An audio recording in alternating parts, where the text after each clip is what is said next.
Vous savez, le ministre des Finances, il est très intelligent, grand respect pour lui. Il est déjà retourné les bons d'engagement chez lui. Parce que tu sais, les finances, il ne veut pas payer à la fin d'année, ils vont retourner chez le budget. Merci. Merci à vous. Oui, prévenu. Vous voulez ajouter quelque chose? Juste pour expliciter, parce que c'était d'ailleurs une de nos questions adressées à M. le ministre. Vous allez expliciter. Donc, pour expliciter ce qu'il a voulu dire, c'est que M. le ministre, ici présent, a signé un bon d'engagement en 2018. Contrairement à ce qu'il a dit, qu'il n'a jamais fait passer le dossier de M. Jamal. Voilà. Donc il a voulu dire qu'il y a eu un bon engagement en 2018. Ok, d'accord. Bien. Non, à Jamal. Ah non. Attendez. C'est pas possible. Allez. Si vous pouvez faire poser la question au prévenu Jamal. Le premier jour, il y a une question qui lui a été posée de savoir s'il connaissait les directeurs de cabinet. Mais tout à l'heure ici, il nous dit qu'il a été à son bureau et il l'avait reçu. Est-ce que peut-il nous dire qu'il ne les connaissait pas? Aujourd'hui, il peut confirmer qu'il ne les connaissait pas. Ok. Bien. Vous avez suivi la question du procureur? Je l'ai suivi bien. Je vais répondre. Jusqu'à présent, je ne le connais pas. J'ai été à cause de mon dossier. Tu me comprends? Il n'y a aucune reconnaissance entre moi et lui. Je ne me rappelle pas s'il me reçu ou bien n'a pas me reçu. Jusqu'à présent, je vous dis, je le vois dans les télévisions, je le vois, mais il n'y a aucune reconnaissance entre moi et lui. Merci. Merci. Je vais vous donner la parole. Suivez. Oui, vous avez la parole. Il n'y a pas de problème. Nous sommes beaucoup patientés, mais... Bien, merci, Monsieur le Président. Allez-y. Je voudrais préciser que nous sommes en droit pénal. Et les questions et réponses doivent être précises. Connaître quelqu'un et se rencontrer, ça fait deux choses différentes. Deux choses différentes. Est-ce que moi je connais le procureur, disons, moi je rencontre le procureur Lumbu au parquet général à chaque fois que je viens. Et c'est pour autant que moi je le connais? Non. Si pour M. Jamal, le fait d'être reçu par le directeur du cabinet du chef de l'État une, deux ou trois fois, ça suppose qu'ils se connaissent. Non, nous sommes en droit pénal et je rappelle. Merci beaucoup pour la précision. Juste une précision. Une précision. Maître, ne donnez pas... Attendez. S'il vous plaît, vous n'avez pas la parole. Vous n'avez pas la parole, mais je voudrais vous faire observer que l'attitude que vous avez, ce n'est pas une bonne attitude qui concourt à la bonne administration de la justice. Vous savez que je vais vous donner la parole, mais ne donnez pas l'impression qu'on refuse de vous donner la parole. Vous savez qu'on va vous donner la parole. Je vais vous donner la parole. Monsieur le Président. Soyez tranquille. Je suis très content de la manière dont la greffière est en train de faire le travail. Oui. On nous a lu les PV des audiences passées. Peut-être j'ai mal formulé la question. La question qui était posée à M. Jamal, c'était de savoir, vous avez déjà vu le prévenu Kabel? Jamais de ma vie. Je ne l'ai jamais vu, Dieu le voit. C'est ce qu'il avait dit. Ce qui a été noté. Merci. Il n'a jamais vu. Mais il a été à son bureau, il a été reçu. Et je voulais savoir si ce qu'il avait dit, il continue à le confirmer aujourd'hui. Merci, monsieur le procureur. Je crois qu'on peut évoluer parce que les déclarations qui ont été faites et celles qui sont faites actuellement sont actées. Vous allez revenir au moment opportun. Sinon, ce serait quoi? Vous voulez... Excusez-moi, Monsieur le Président. Votre avocat a demandé la parole. Oui, mais... Bien, Monsieur le Président. Alors là, nous comprenons maintenant que le ministère public, que cela soit acté par le greffier, que le ministère public pose la question à M. Jamal s'il a déjà vu M. le directeur du cabinet. Si tel est le cas, alors que M. Jamal réponde à cette question de savoir s'il a déjà vu M. le directeur du cabinet. Merci. Merci pour cette précision. Merci, mais nous voudrions évoluer. Je crois que nous tirerons les conséquences au moment venu de tout ce qui est dit.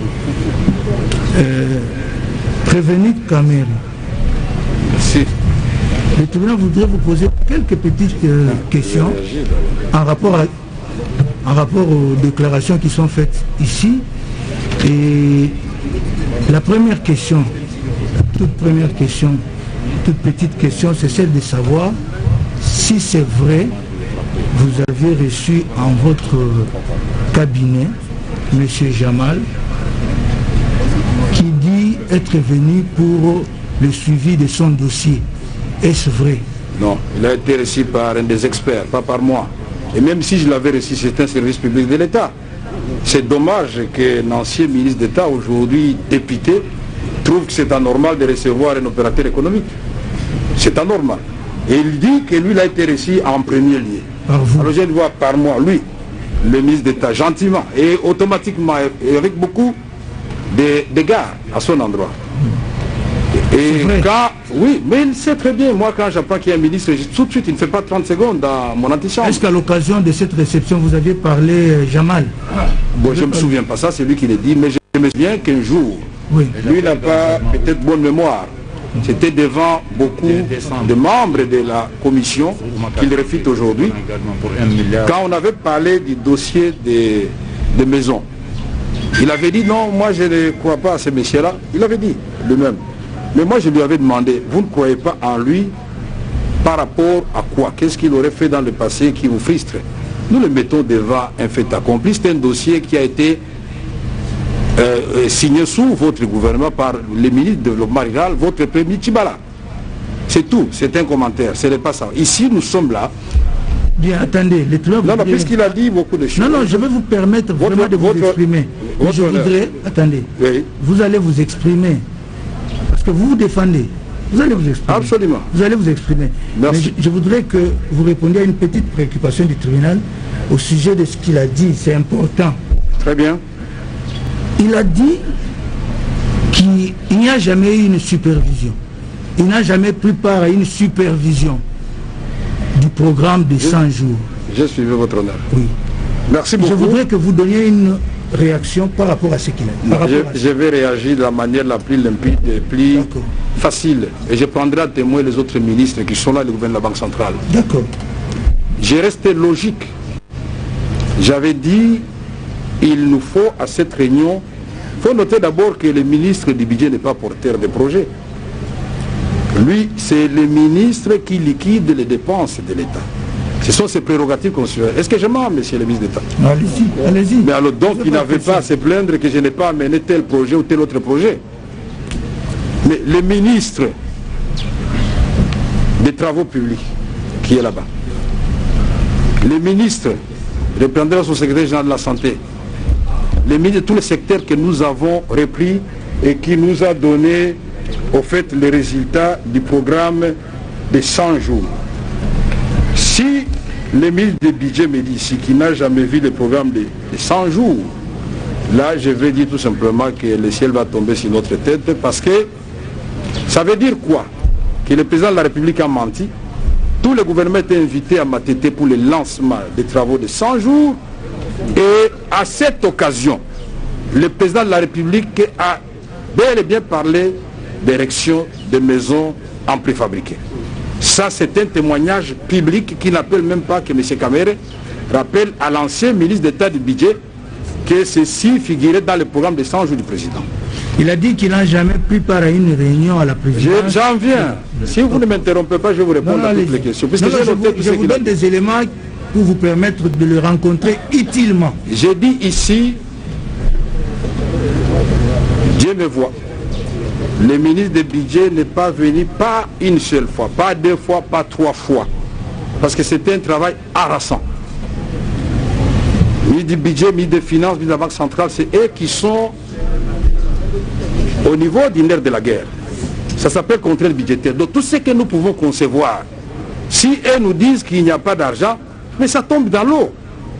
Mais est-ce que le ministre d'État du budget,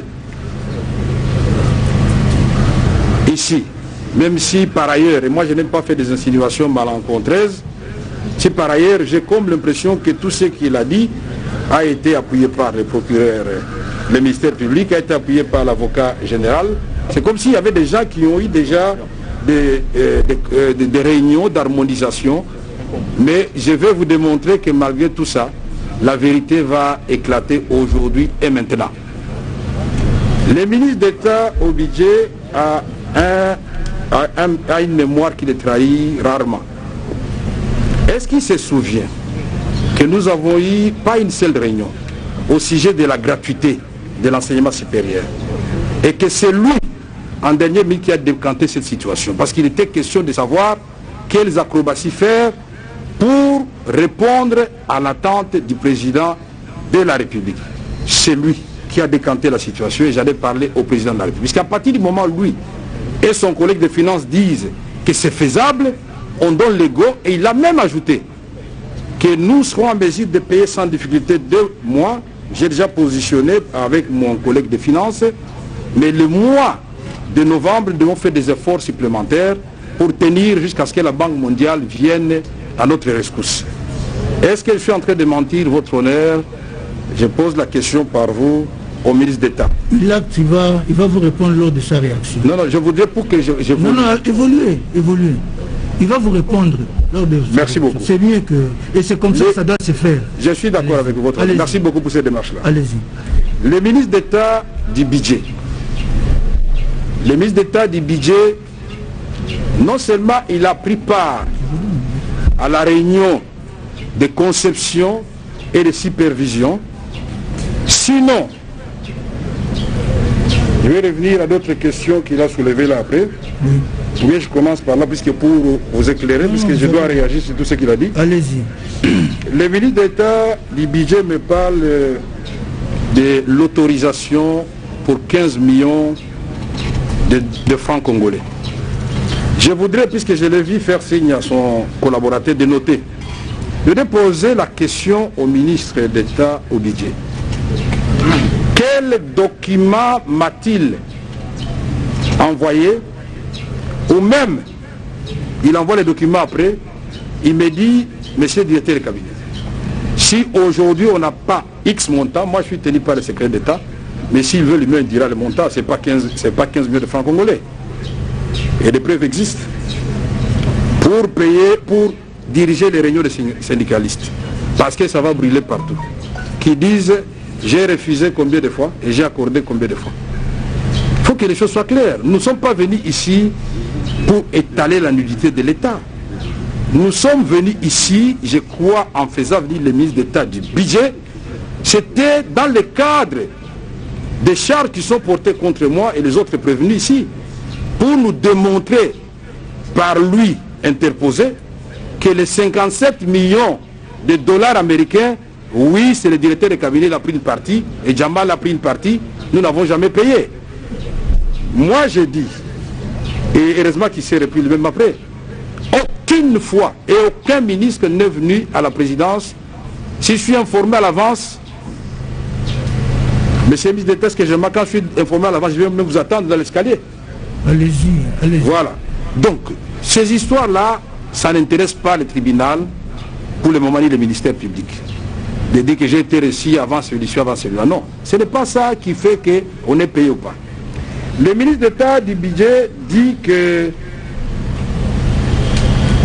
il ne savait pas, de 100 jours, il ne connaissait rien du tout. Nous avons remis l'ensemble des dossiers à tous les membres de l'équipe de supervision. Chacun, ce qui les concerne, devait exécuter ce qui lui revient. Voilà pourquoi.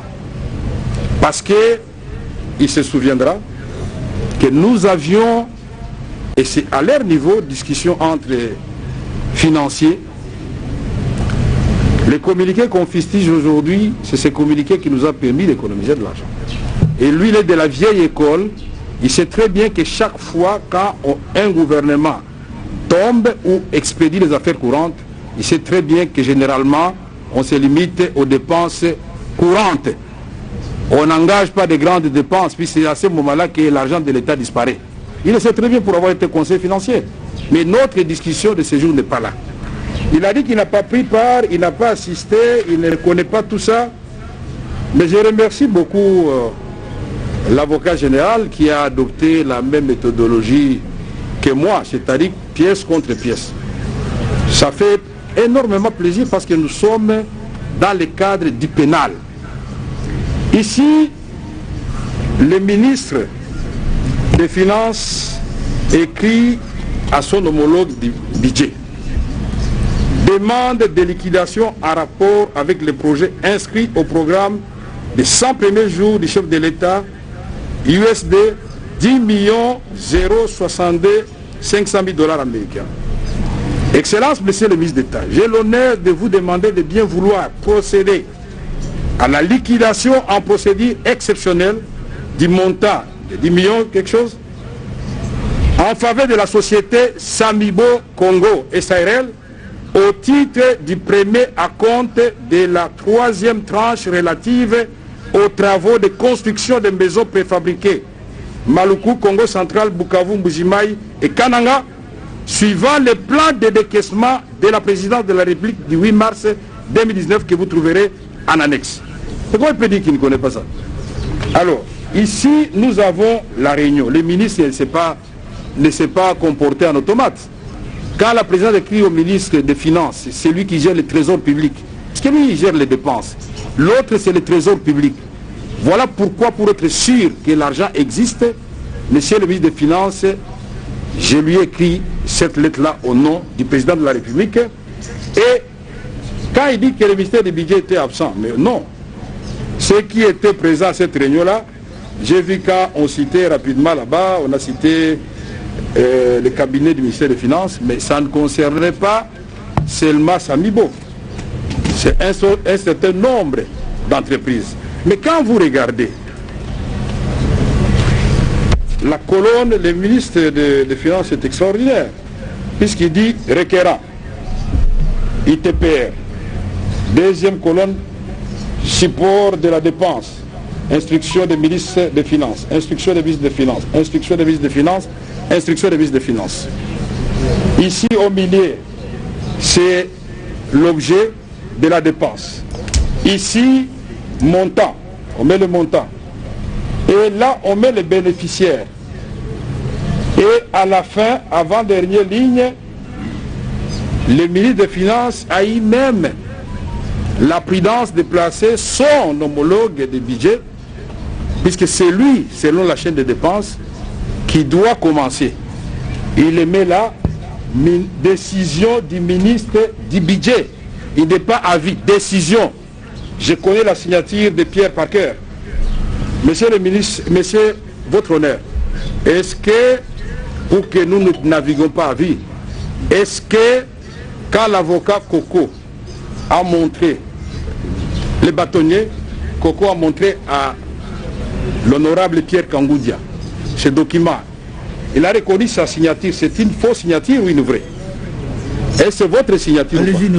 Allez-y. Il a reconnu sa signature. Mais maintenant, quand il dit que cet homme-là ne m'inspire pas confiance et tout, moi je ne peux pas. Mais regardons.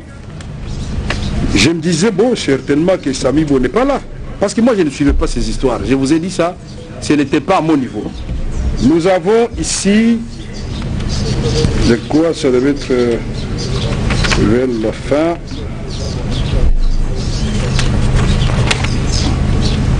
Voilà. Ici, toujours requérant, ministère de l'urbanisme et habitat. Et là, au milieu, nous avons instruction du ministre des Finances.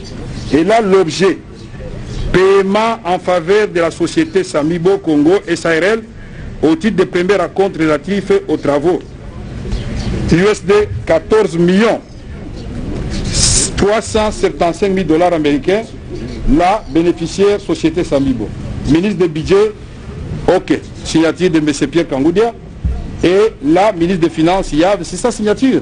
Mais où est la signature du directeur de cabinet ici? Où est la signature du directeur de cabinet ici? Puisque par la suite, c'est ce que j'ai voulu rappeler à l'honorable Pierre Kangoudia qui s'est limité. Et l'autre fois, quand j'ai voulu faire un peu, vous avez dit que je faisais un peu de la politique. Mais j'ai vu qu'aujourd'hui, vous l'avez laissé faire un peu de l'économie, il nous a expliqué comment l'État fonctionne, alors que la question était claire. Économie stable, on a suivi tout ça, c'est bon. Mais ici, monsieur le gouverneur de la Banque centrale certainement sera là, et le ministre des Finances sera là. Quand on paye Samibo, et nous mettons les annexes, premier paiement 14 375 000 $, le 18 mars 2019. nous avions l'obligation de suivre. On paye 4 600 000 $ américains. Avril 2019, annexe 8. On paye 4 600 000 avril 2019, annexe 9. On paye 4 600 000, annexe 10.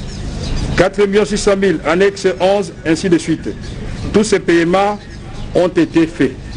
Et donc, ici, le ministre d'État du budget, soit il est solidaire dans le cadre du fonctionnement du gouvernement, soit il veut se démarquer et doit présenter à votre tribunal la lettre qu'il avait adressée à son homologue de finances pour dire que non, moi, Pierre Kangoudia, de par mon éthique et ma connaissance des finances publiques, diplômé de Paris Dauphine, je ne peux pas accepter, même si c'est vous qui me le demandez, vous l'avez déjà fait, gardez vos histoires avec le gouverneur de la Banque centrale.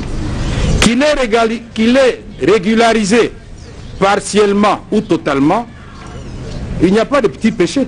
Il a régularisé. Donc, nous sommes dans la chaîne de dépenses. Et il sait très bien lui-même, quand il était encore au gouvernement sous l'étiquette de mon parti, ce que je lui avais dit. Il a dit, mon cher, ne devenez pas le ministre des régularisations, parce qu'il se plaignait beaucoup. À l'époque précédente, lui était transformé en ministre des régularisations. Et votre tribunal peut mener l'audit, il va voir que les choses tournaient très mal, il s'en plaignait. Et donc, la régularisation, bien sûr, c'est une opération qui existe, mais il ne faut pas qu'elle devienne la règle. Mais quand le directeur de cabinet confie les dossiers au ministre des Finances, le ministre des Finances a le réflexe d'inviter non seulement les ministères qui sont concernés par le dossier, il invite les différents ministères et il invite même les représentants de la présidence. Je crois que des experts étaient partis là-bas pour nous représenter. Ça signifie quoi? Le dossier a quitté la présidence à ce qui concerne les paiements pour le ministère des Finances pour le dernier planning. Puisque c'est lui qui sait, avec le gouvernement de la Banque centrale, avec le ministre d'État du budget, quels sont les moyens dont dispose l'État. Est-ce que c'est faisable ou pas? Mais c'est avéré effectivement qu'ils n'ont pas tout payé en ce qui concerne les 100 jours. Les sautes-moutons n'avaient pas été totalement payés. Et il y a bien d'autres histoires. Parce que nous avait dit que ça c'est une première étape. La deuxième étape, ça sera soit l'emprunt auprès des banques, ou bien nous allons prendre un financement sous forme d'acompte sur l'impôt auprès des miniers. Mais toutes ces théories, ce n'est pas moi. Moi, je suis là pour écouter et pour savoir qu'est-ce qui est faisable, qu'est-ce qui est légal. Bien. Alors, la dernière question. Et ça, je voudrais que notre ami honorable Pierre Kangoudia puisse vous dire qu'il n'a jamais participé à une réunion où nous sommes discutés de contraintes budgétaires, où est-ce que nous allons trouver les moyens, et qu'il n'oublie pas la question qui concerne la gratuité de l'enseignement primaire et secondaire.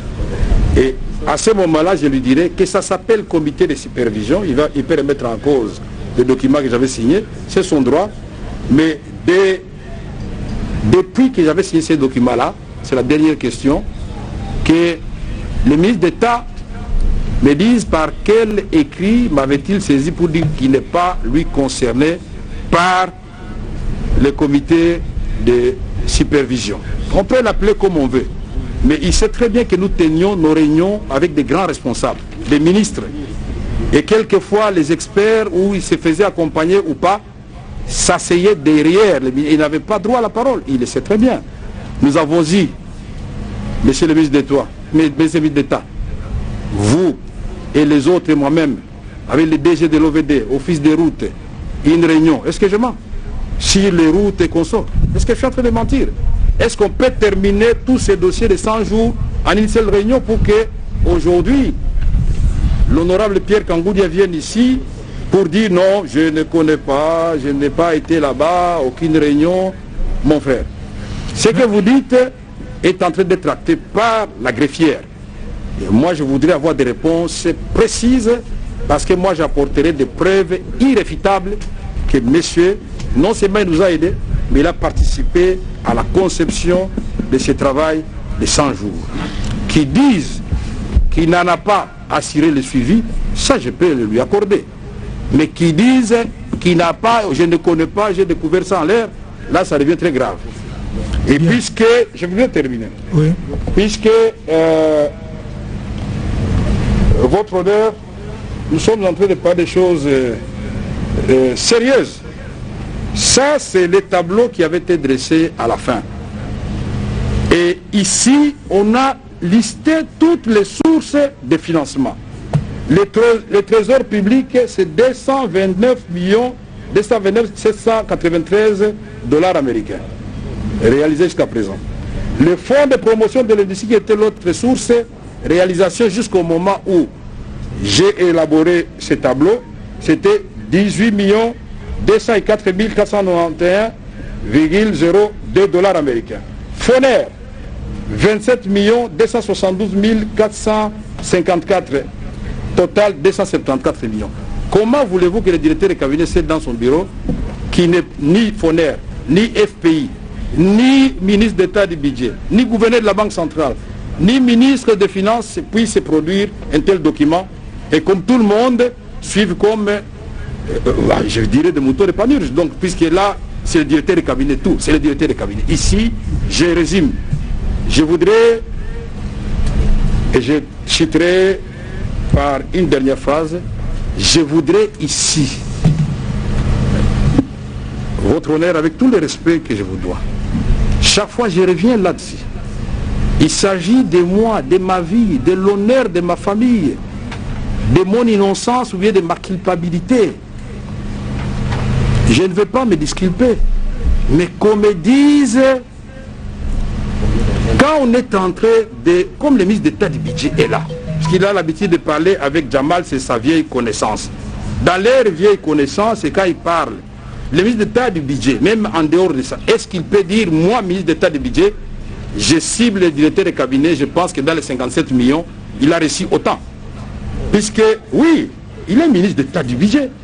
Deux, si le ministre d'État du budget ne sait pas le faire, parce qu'il n'est pas procureur, parce que, oui, je comprends bien, mais pourquoi quand nous parlons, quand nous crions un peu ici, vous nous le rappelez à l'ordre, mais les procureurs, les avocats ont le droit... Qui vous empêche de parler? Allez-y, non? Ah bon, donc et ils peuvent faire... Non, mais ça nous, dès lors que ça ne vous perturbe pas, continuez. Merci, votre. Je prends vos notes qu'eux ils peuvent et nous restons. Allez-y. Oui. Donc ici, la question est simple. L'avocat général Kalwila, le procureur général Kisula m'invite. C'est très important ce que je suis en train de dire. Je vois le président de la République, je lui dis certainement ils se sont trompés de date, mais ils vont corriger. Ils avaient écrit le 6 mars, nous étions en avril, et ils ont corrigé. J'ai dit au président de la République, je vais m'y rendre. Il dit, oh, est-ce que tu te reproches quelque chose? Rien, mais je vais m'y rendre. Parce qu'il faut aller renseigner sur les 100 jours. On a eu 6 heures de questions. Il était presque en train de me dire au revoir, j'étais en train de signer, j'étais dans le couloir après.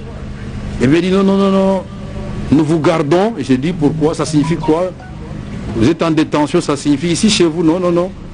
Vous êtes en état d'arrestation, prison de Makala. Mon fils est dehors, le public est dehors, j'ai dit, je demande seulement 2 faveurs. La première, je voudrais parler à mon fils. La deuxième, je voudrais parler à un membre de l'INC pour qu'il se calme. Nous sommes dans les affaires de l'État. Alors, mais je voudrais savoir pourquoi. Il dit pour raison de confrontation.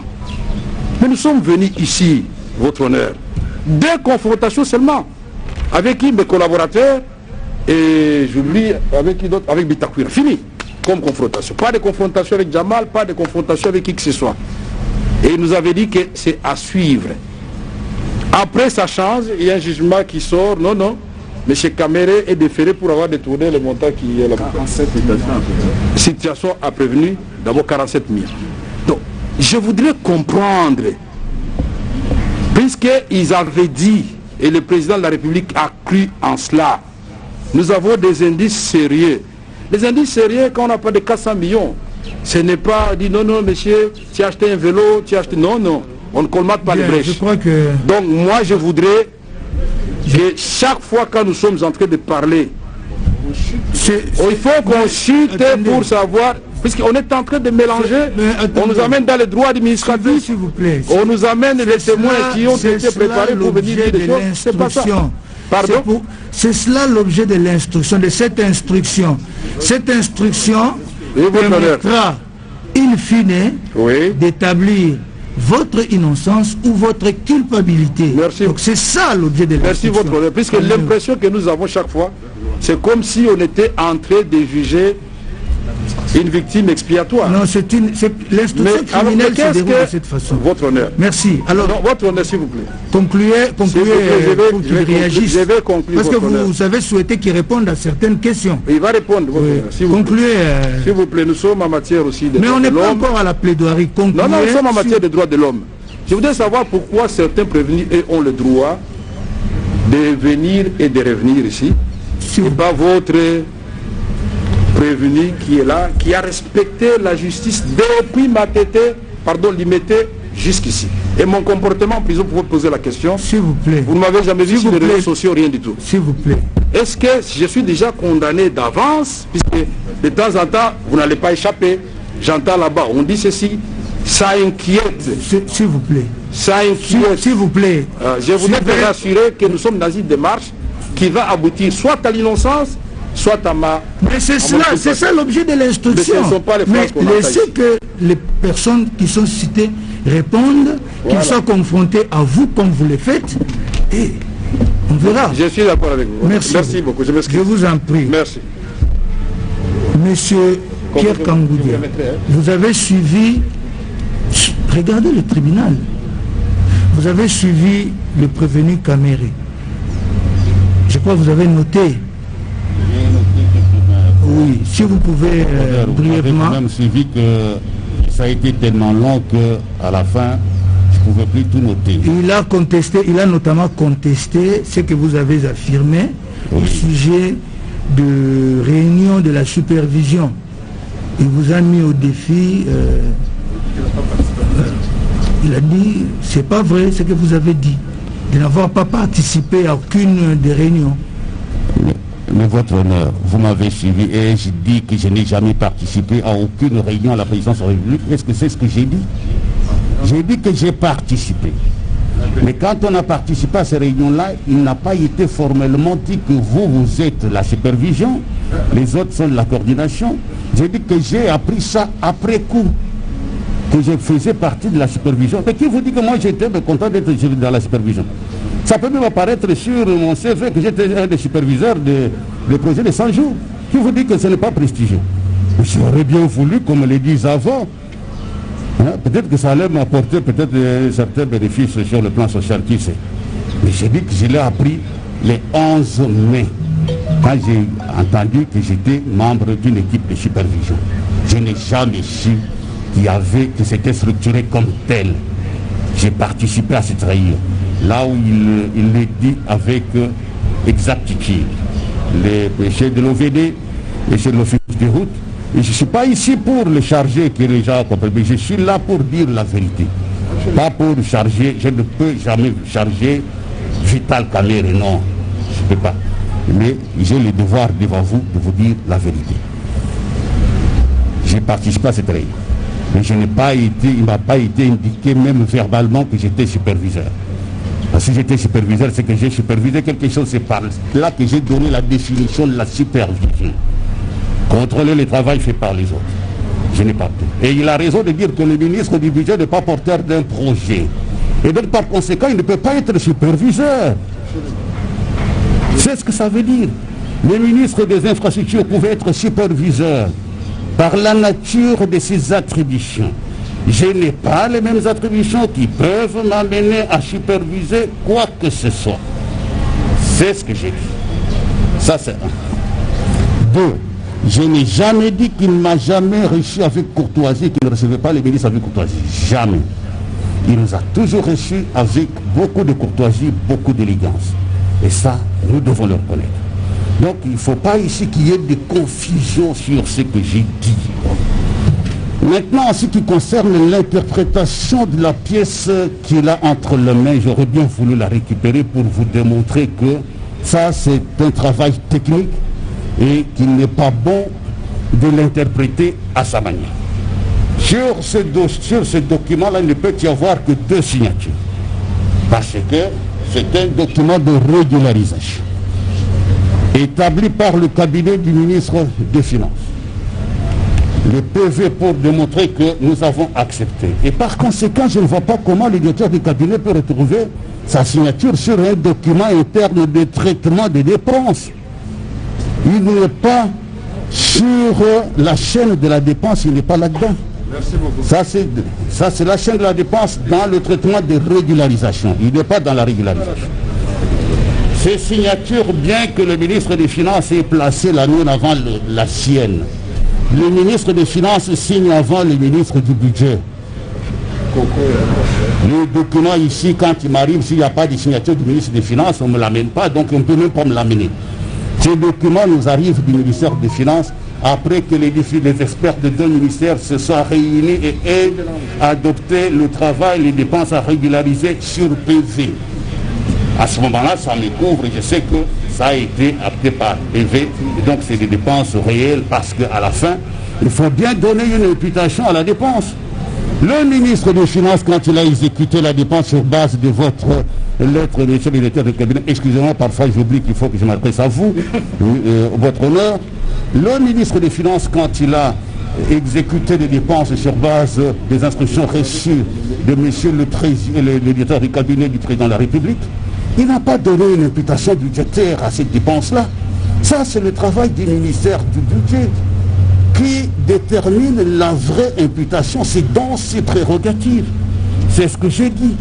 Et donc, je ne vois pas comment on peut m'opposer le fait d'avoir dit que je n'avais pas vu le document. Le document demandant au ministre des Finances de payer, je n'ai jamais vu. Ça, je le dis. Et ça ne veut pas dire que c'était illégal. Que non, j'ai dit tout simplement que ce n'est pas passé par le ministère du Budget parce que normalement, il faut que ça passe par le ministère du Budget, même à titre d'information. C'était un oubli. Nous le disons, c'est pour des raisons d'histoire et de pédagogie, de manière telle que ça ne puisse plus se répéter. Voilà pourquoi nous le disons, pour des raisons pédagogiques. Même s'il s'agit d'une dépense à caractère urgent, envoyez-nous ne serait-ce qu'une lettre pour que nous soyons informés. C'est ce que j'ai dit. Je ne dis pas que c'est illégal. Moi, je ne peux pas dire que c'est illégal. Bien évidemment que j'avais suivi le président de la République, chef de l'État, les jours où il avait, c'était je pense le 2 mars 2019, quand il avait tenu son discours sur les 100 jours. J'avais suivi. Mais j'ai dit que quand nous étions dans cette réunion dont il a parlé avec brio, il n'avait jamais été relevé le fait qu'il allait y avoir des maisons à caractère social et relevant du ministère du Développement Rural, donc il n'avait même pas de représentants dans cette réunion-là. Comment aurait-on fait chaque représentant? Ce n'est pas le directeur du cabinet qui présentait les projets. Ce sont les différents ministères sectoriels qui nous présentaient parfois des projections que l'on regardait, d'autres parlaient au dossier. Et on a pris beaucoup de temps dans cette réunion-là. Et je crois même que c'était la seule réunion dont on avait, qui avait été consacrée aux 100 jours de manière formelle. Mais je ne peux pas dire que je ne l'ai pas vu plusieurs fois. Il y a eu beaucoup de dossiers pour lesquels nous nous sommes vus, nous nous sommes réunis. L'élaboration, peut-être que j'ai le devoir de faire appel à la mémoire, je sais qu'il a une très bonne mémoire, de M. le directeur du cabinet, le chef de l'État. Mais l'élaboration de la grille barénique de la présidence de la République, c'est avec ma forte collaboration avec un collaborateur détaché en permanence pendant tous les travaux. Donc nous avons fait beaucoup de choses ensemble. J'ai déjà apporté ma contribution, ma collaboration, et elle était bonne avec lui. Il n'y avait pas de problème. Je dis simplement qu'en ce qui concerne ces dossiers particuliers des logements sociaux, je n'étais pas informé. C'est ce que j'ai dit. Celui-là, le paiement, je n'étais pas informé. Okay. Mais il y a eu d'autres dossiers de 100 jours pour lesquels, malgré le caractère urgent, j'ai été informé. Il y a eu un oubli pour celui-là. C'est ce que j'ai dit. Bien, merci. Je pense qu'on peut passer au prochain témoin. À ce témoin. Non, moi je voulais, c'est pas... Non, attendez, vous avez... Comme c'était encore moi... Non, attendez, non. Merci beaucoup. Attendez, oui. Je voulais poser quelques questions. Bien, Monsieur le Président, vous allez vous rendre compte que dans les explications du témoin Kangoudia, vous constaterez une certaine évolution. Je crois que vous vous êtes mis d'accord pour que ce soit une personne qui pose des questions. Pour qu'on évolue, parce qu'il y a beaucoup de témoins. Oui, vous êtes mis d'accord. Oui, mais convenez-vous d'abord alors. Monsieur le Président, une précision de taille. Nous sommes de la défense et cette question nous intéresse pertinemment. Non, on ne refuse pas. Alors, mais lorsqu'on doit nous étouffer... Non, c'est pas vous étouffer, peser les mots. Hein? Faut pas parler comme Monsieur ça. le Président. C'est pas vous étouffer, c'est une question de méthodologie pour permettre que nous allions bien jusqu'au bout. Peut-être que sa préoccupation... de personnes qui sont venues pour témoigner depuis hier. Peut-être que on doit en tenir compte, oui. Convenez-vous? Non, c'est une question de convenance. Peut-être que sa préoccupation, je ne l'exprimerai pas de la même manière que vous. Convenez-vous d'abord, apparemment vous ne vous êtes pas encore convenu. C'est ça ma préoccupation. Est-ce que vous pouvez vous convenir avant que je vous donne la parole? D'abord, nous sommes objets de plusieurs surprises qui nous donnent comme l'impression que le procès n'est pas équitable. Parce que quand la République nous présente des pièces, votre honneur... Apprenez à peser les mots. Votre honneur... Vous concevez... Votre honneur, c'est une notion qui existe en matière de procédure congolaise. Même pas la parole. C'est une observation que je vous fais. N'ayez pas la facilité de dire des choses qui déshonorent en fait toute la justice. Il ne faut pas dire des choses comme ça. Il ne faut pas dire des choses comme ça, mais s'il vous plaît. Alors, je voudrais seulement que vous vous conveniez, parce que vous êtes nombreux, vous pouvez tarder sur le nombre de questions pour que nous évoluions. C'est ça ma préoccupation. Votre honneur, il est bien entendu qu'il s'agit d'un témoin à charge. Ce qui nous laisse penser que la République a eu tout le temps pour affûter tout son questionnement. Laissez-nous aussi le soin de poser des questions. C'est un seul avocat qui intervient. Votre honneur, c'est leur organisation. Oui, mais je voudrais aussi que vous vous organisiez de manière à ce que les choses se passent rapidement, bien. Votre honneur, c'est le souhait de tous. Nous posons la première question avec possibilité que le confrère va nous compléter. Allez-y alors, allez-y. Votre honneur, nous avons parlé d'un procès équitable. Ça, c'est une observation par rapport à certaines pièces que la République présente ici. Nous sommes de la partie prévenue. Nous devons avoir le temps de compulser le dossier comme tout le monde. Une pièce qui n'a pas fait l'objet d'un dépôt dans les délais légaux, comprenez que nous parlons de l'impression que nous avions eue sur le caractère équitable d'un procès. Parce que les parties doivent avoir les armes égales. Et cette égalité s'observe à ce que la partie qui attend faire état d'une pièce, notamment la partie civile et le ministère public, doivent le déposer au dossier du tribunal. Votre honneur par rapport à la question, il s'agit d'un problème de la République. Quand le ministre dit qu'il a parlé au Premier ministre, comme pour lui dire que ce projet n'était pas sérieux, nous nous demandons s'il s'agissait là d'un entretien entre amis ou d'un entretien qui concernait la République dès lors que l'administration doit être gérée par des écrits. Est-ce le ministre peut nous présenter un document ou une correspondance par laquelle il a dit au Premier ministre ou alors au Président de la République que le projet mené par M. Djamal, qu'il dit bien connaître, nous nous demandons même le caractère de leur connaissance, que ces projets ne seraient pas sérieux. Ça, c'est la première question. La deuxième question, par rapport à la supervision, votre honneur. Nous avons tous entendu ici que le membre de cette commission touchait à une certaine prime.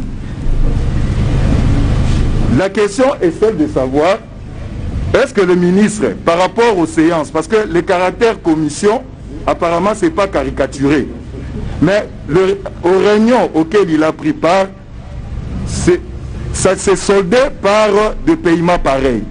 Votre honneur, nous aurons à tirer toutes les conséquences des droits qui s'imposent parce que notre client est poursuivi.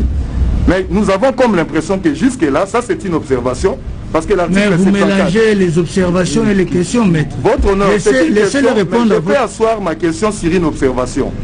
Votre honneur, l'article 74 du Code des procédures pénales voudrait à ce que les témoins soient entendus. Raison pour laquelle, à chaque fois que nous posons une question, souffrait que nous puissions faire aussi des observations. Sinon, c'est comme si le témoin est transformé en prévenu. Nous faisons des observations, nous posons aussi des questions.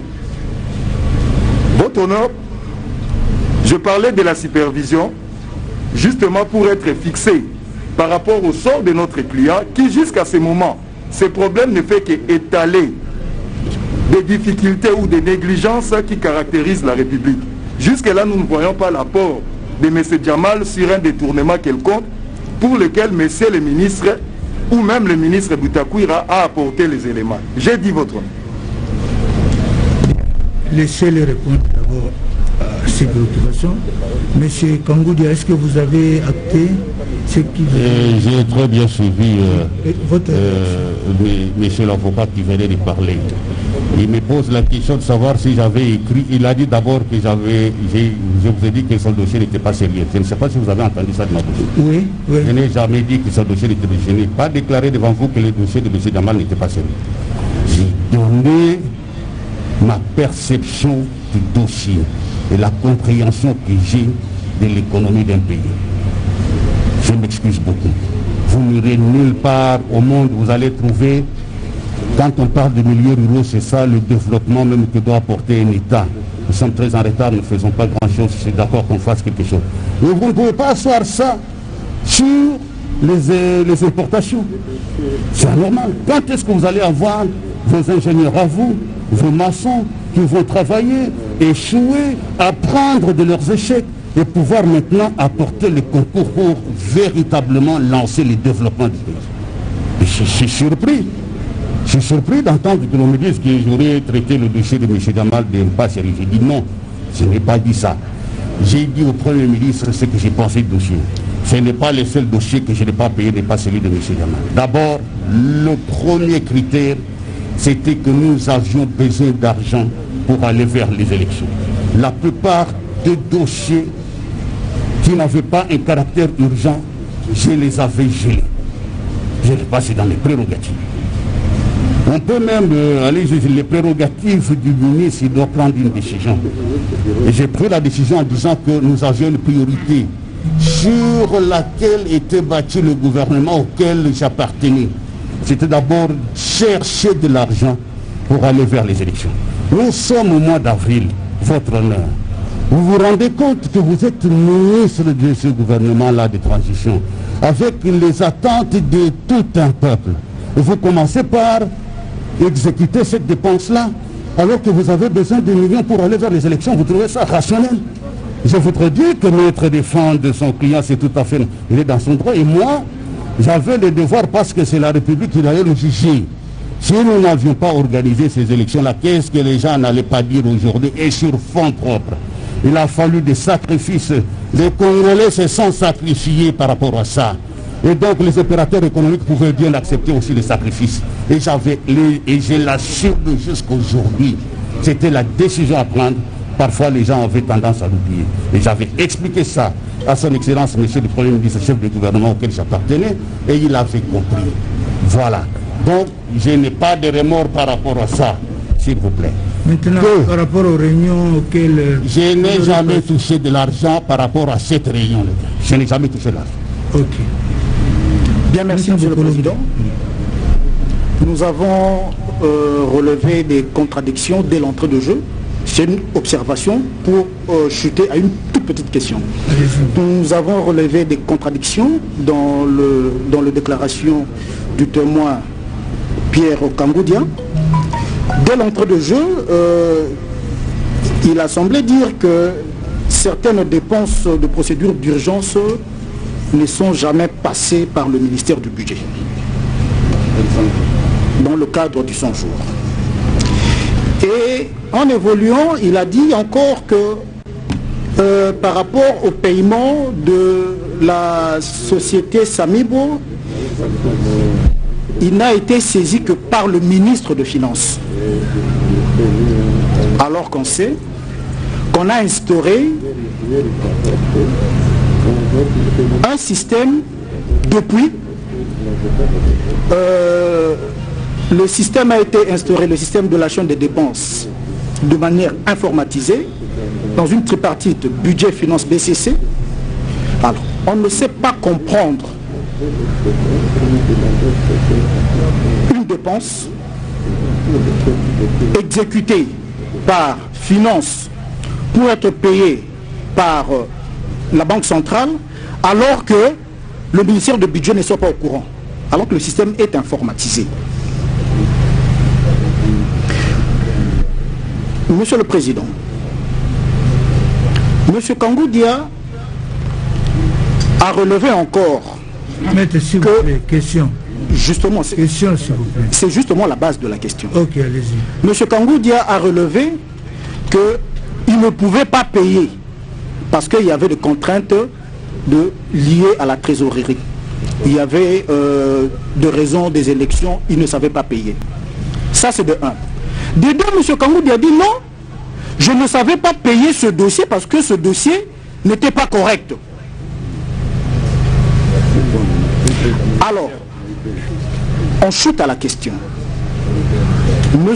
Kangou Dia peut confirmer, c'est dans le cadre de la manifestation de la vérité, peut confirmer à votre auguste tribunal si au mois de décembre 2018, il a eu à émettre un bon d'engagement de 1,6 milliard de francs congolais au profit de la société Samibo Congo.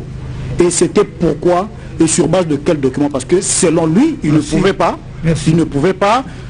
Merci, c'est déjà, vous avez déjà dit tout ça. Merci. Tout doucement.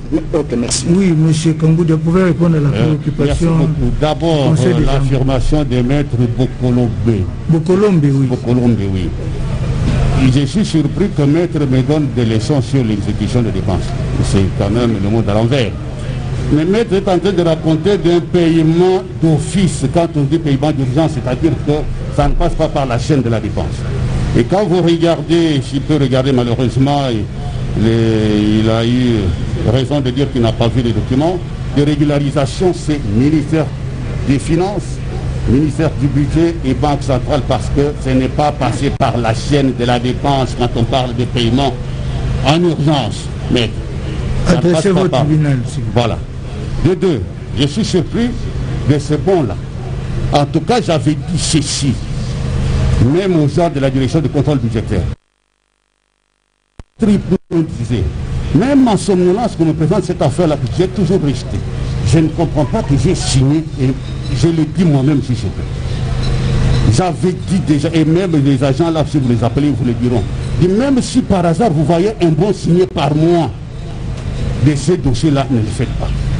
Vous voulez qu'on revienne là-dessus, votre honneur, il y a d'autres raisons. Et je ne veux plus, je ne suis ici pas à charge, mais on me pousse à être à charge. Je n'ai pas voulu le dire. Quand je dis que je connais M.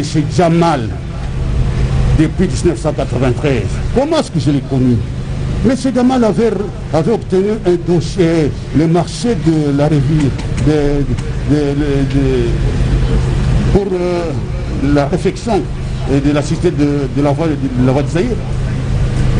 Il a présenté une facture à charge du Trésor public de plus de 25 millions de dollars.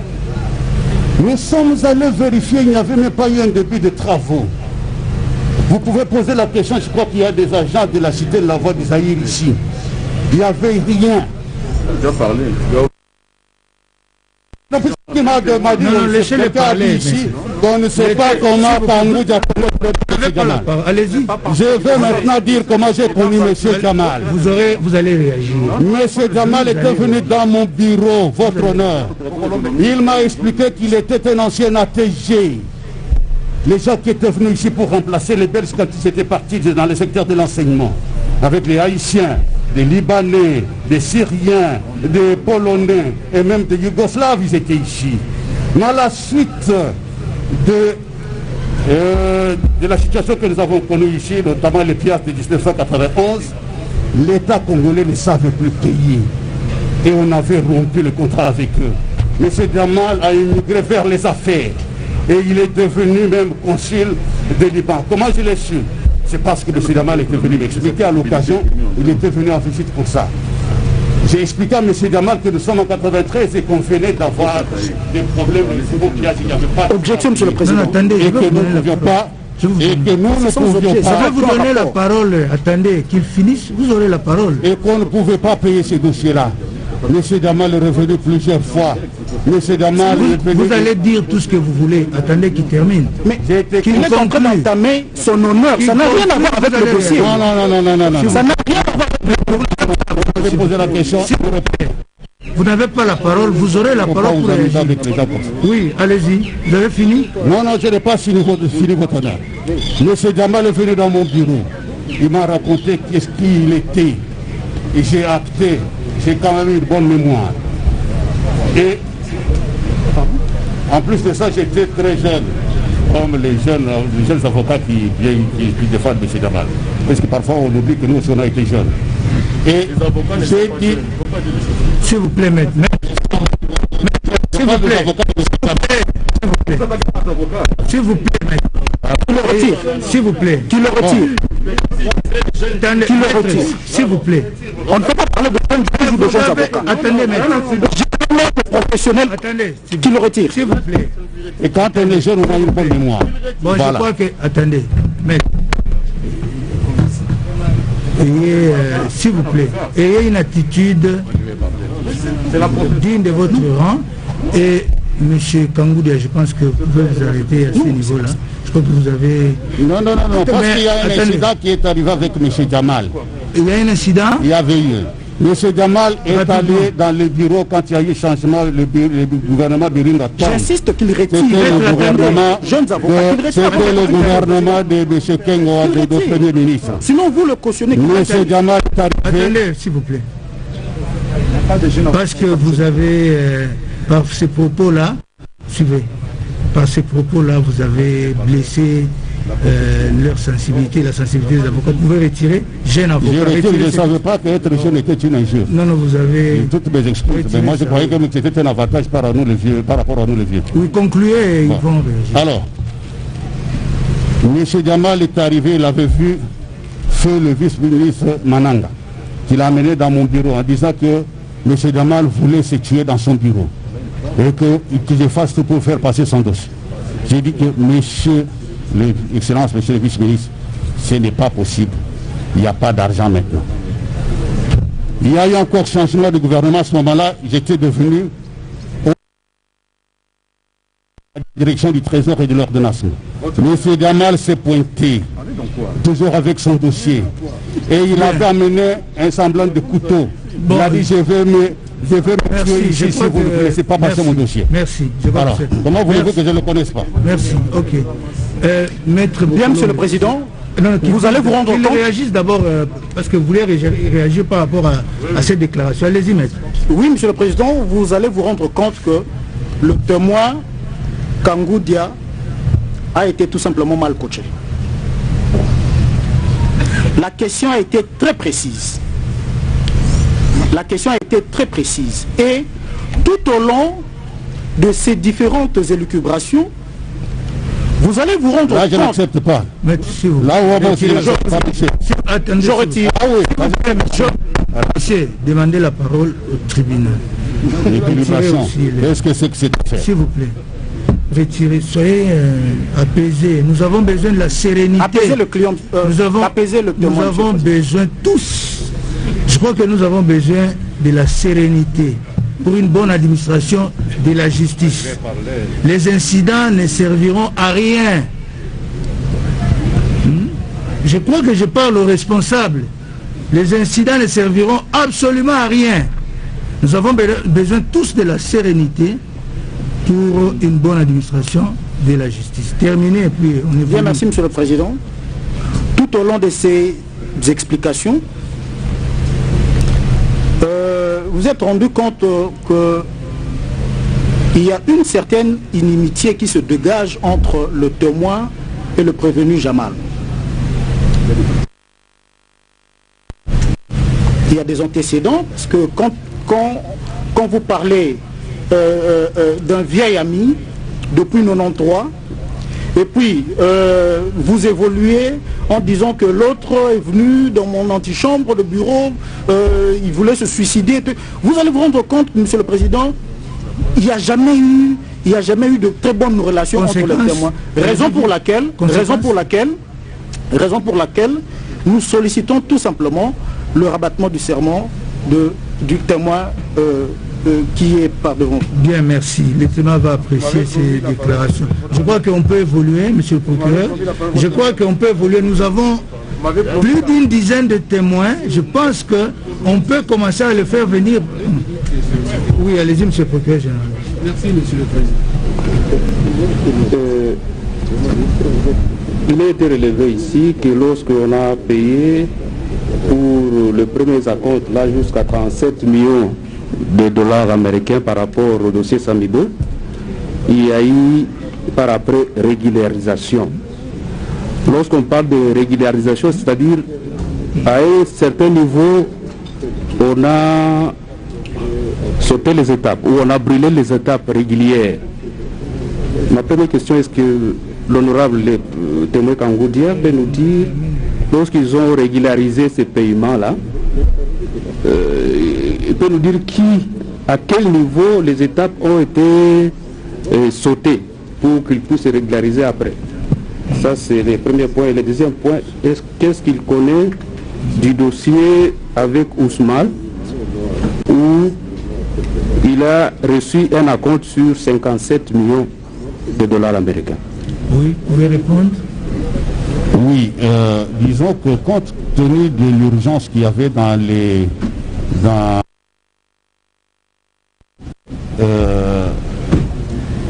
on pouvait bien aller vers les urgences, mais l'étape qui a été pour moi éludée, c'était celui de la liquidation de la dépense. Et donc c'est tout à fait normal de prendre cette décision, on l'a dit, et nous avons régularisé.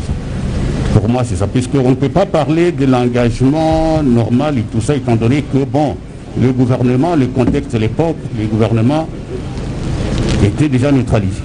Oui, ça, c'est vrai. Ma question, c'est de savoir qui a sauté cette étape pour revenir après, pour qu'on régularise. Ça, je ne sais pas. Moi, j'ai vu simplement le ministre des Finances m'envoyer un document pour demander la régularisation de la dépense. Qui a décidé de ça, je n'ai pas été consulté pour merci. Je crois que vous avez répondu. Le deuxième aspect de la question, 57 millions avec... Oui, pour Ousmane. Sincèrement, je n'ai pas souvenance de ce dossier, comment il a été traité. Peut-être que je l'ai traité, je n'en sais rien, mais je ne me souviens. Vous ne vous souvenez pas de ce dossier? Non, ce nom-là ne me dit absolument rien. Ok. Bien, on fait venir le témoin. Non, qu'on évolue, s'il vous plaît. On fait venir le témoin Yav. Oui, pardon? Vous m'avez promis la parole. Vous voulez... je crois que vous avez... Non, je n'avais pas fini. Je voudrais sincèrement remercier le ministre d'État Pierre. On peut se tromper, mais demeurer dans l'erreur, c'est ce qui est condamnable. Donc nous pouvons considérer que nous avons dit la même chose. Des réunions de 100 jours, une fois, deux fois, 100 fois, mais 100 jours, il y a participé. Je les remercie beaucoup parce que j'ai peiné à expliquer au tribunal que le directeur de cabinet ne fait pas partie de la chaîne de dépenses. Il a dit aujourd'hui, et de la manière la plus claire, le directeur de cabinet ne peut pas signer à sa place. Il le sait très bien. Là, le document n'ira nulle part. C'est informatisé, je voudrais qu'on puisse acter cela. Il a dit, tout ce qui a été dit est acté. Monsieur le juge, votre honneur, quand les témoins parlent, il peut aller même dans la vie privée de M. Jamal, vous les laissez parler. Mais là, moi, je ne parle même pas de vie privée. Je suis en train de remercier les témoins pour que nous ayons la même compréhension. Non, il n'y a pas... Il y a la dernière question qui a été posée ici. Attendez, s'il vous plaît. Il n'est pas prévu de remercier les témoins dans la procédure. Ok, bon, je ne les remercie pas, mais je relève. Oui, vous les laissez. Merci votre honneur. C'est tout. Merci votre honneur. Oui. Donc nous avons noté, votre honneur, que la régularisation existe bel et bien. Et ici, le programme, comme l'a si bien dit le ministre d'État, c'est un programme d'urgence. En cas d'urgence, lui peut régulariser après le paiement par son homologue du ministère des Finances. Que cela soit acté. Mais ce qui serait souhaitable, comme il avait dit, que ceci commença par le ministère du Budget. Et je voudrais rappeler ici que nous tous, nous avons pris connaissance de la lettre du Premier ministre Bruno Tshibala, à l'époque adressée au ministre d'État du Budget et des ministres des Finances au sujet des maisons préfabriquées pour la modernisation des villages. Même si ça a évolué par après, mais cette lettre était adressée communément au ministre d'État du Budget et au ministre des Finances. Donc c'est un projet qui date depuis l'époque de Tshibala et qui a suivi... Cela a été acté. Voilà. Merci. Merci beaucoup. Merci. Prévenu, vous actez que le prévenu Jamal demande la parole aussi pour dire quelque chose par rapport à ce qu'il a entendu certainement. Oui, allez-y. Monsieur le Président, oui. Avec grand respect, il y a les peuples ici. Nous sommes dans un pays démocratique. Grand respect pour les ministres. Il est un grand respect pour tout le monde. Il est en train de mélanger le sucre avec le sel. Moi, je ne vais pas quelqu'un, d'abord devant tout le monde, il va gâter mon honneur. D'abord, lui, il recevra les gens si qu'il veut. Mais Sami Jamal, je ne sais pas si je suis son ennemi, et j'ai été plus que plusieurs fois, il ne veut pas me recevoir. Il reçoit beaucoup de gens devant moi. Quel mal moi j'ai fait, il est en train de parler, citer mon nom, il est en train de saluer mon honneur devant tout le monde. Quel mal. Lui, il recevra les gens si qu'il veut. Pour le voix des Zaïre, je suis la première personne par canal Ngongolowo, Gabi, Général Lomba. C'est moi-même je réflexionne le voix des Zaïre. C'est moi-même je réflexionne le voix des Zaïre. Quel mal j'ai fait pour lui. C'est un ami depuis quand, avec grand respect pour lui. Peut-être lui, il me connaît, moi je ne le connais même pas. J'ai été plusieurs fois. Je vais que retire son parole tout de suite pour que je vais suicider. Je suis la première personnalité libanais. Je suis le doyen des Libanais. Je ne veux pas quelqu'un citer mon nom devant les grandes autorités comme ça. Merci. Merci. Il reste encore, excusez-moi monsieur. Merci. Sinon j'ai un Christ autour, je tombe. Parce que je non, merci, merci, mettez-vous. Il est en train de gâter mon nom. Merci. C'est d'abord son parole devant les gens. Merci beaucoup. Lui, il va retirer, il va recevoir les gens si qu'il veut. Mettez-vous, merci. Je suis un papa 82 ans, il est en train de salir mon nom devant les justices. Le tribunal vous a entendu. Devant tout, moi je ne vais pas accepter ça. Le tribunal vous a entendu, merci beaucoup. Merci beaucoup, je ne le connais même pas, lui il me connaît, je ne sais pas pourquoi passer contre moi. Okay. Merci beaucoup. Je vous en prie. Bien, je crois... Non, c'est fini. Vous êtes témoin, vous êtes venu témoigner, vous n'êtes pas opposé au parti. Vous n'êtes pas parti au procès. C'est fini, je crois. On fait venir le... Non, on fait venir le ministre... Il a formulé une demande pour que l'honorable puisse retirer... Maître, le tribunal a acté sa déposition et c'est ce qui est important. Il va retirer ce qu'il a dit. Vous voulez qu'il retire ce qu'il a dit contre vous? Bien, vous pouvez alors... Bon, je ne sais pas ce que je vais retirer, mais je retire ce qu'il veut que je retire là, c'est retiré. S'il vous plaît. Merci, ok. On peut appeler le ministre on appelle l'ancien ministre des Finances, oui. Henri Yav. Il a retiré, oui. Moi je ne peux pas accepter. Moi, mais s'il ne retire pas... Je ne peux pas accepter ça, dit mon nom devant tout le monde. Avec grand respect. Je ne peux pas accepter ça, dit mon nom. Mais vous parlez pourquoi... Je vais réactiver après. Merci beaucoup. Mais vous parlez pourquoi... Maître, mais apprenez à vos clients leurs droits, également leurs devoirs. Nous sommes devant un tribunal. Et le salut mon nom devant tout le monde, moi je ne peux pas accepter ça. Calmez-vous s'il vous plaît, calmez-vous. Si quelqu'un, vous estimez que quelqu'un a sali votre nom, votre honneur, mais vous avez le droit de vous plaindre. On ne parle pas comme ça maintenant. S'il vous plaît, s'il vous plaît. Venez. Il est là, il est là. Venez, monsieur. Je m'en vais, c'est qu'il m'a.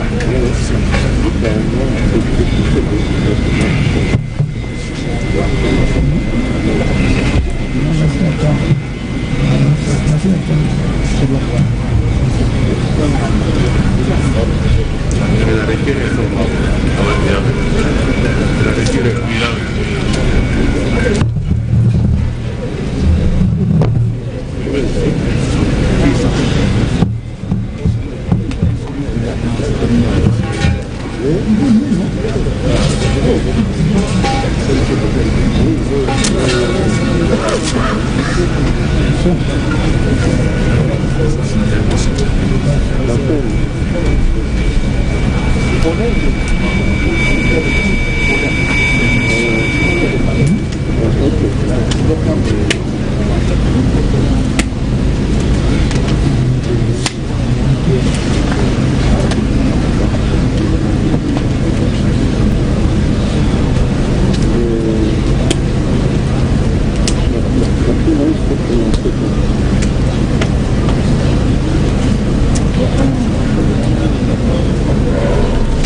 Bien.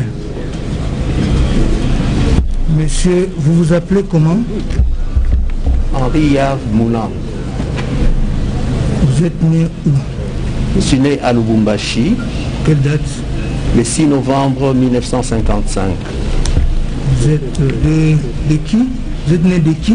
De Timothée Moulang. En vie? Et Marthe Chitok. En vie ou décédé? Décédé. Décédé. Oui, oui. Et de Marthe Chitok en vie. En vie. Vous êtes originaire de quel Je suis originaire de la province du Lualaba. Oui, territoire. Territoire des Kapanga. Secteur. Secteur Mointiave. Village. Village Nkand. Je sais quelle profession? Pardon? Profession? Profession. Bon, pour le moment, pour le moment, vous n'avez pas de profession? Non, je suis consultant. Vous êtes consultant? Oui, oui. Merci. Votre état civil?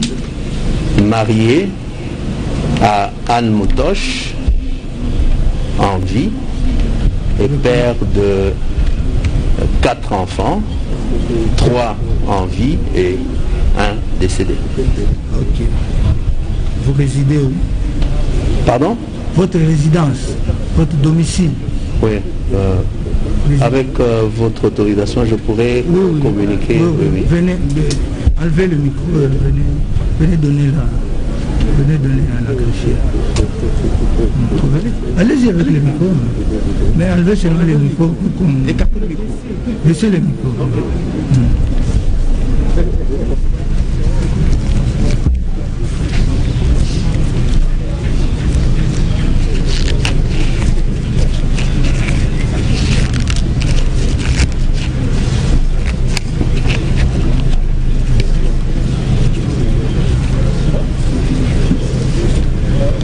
Bien, merci.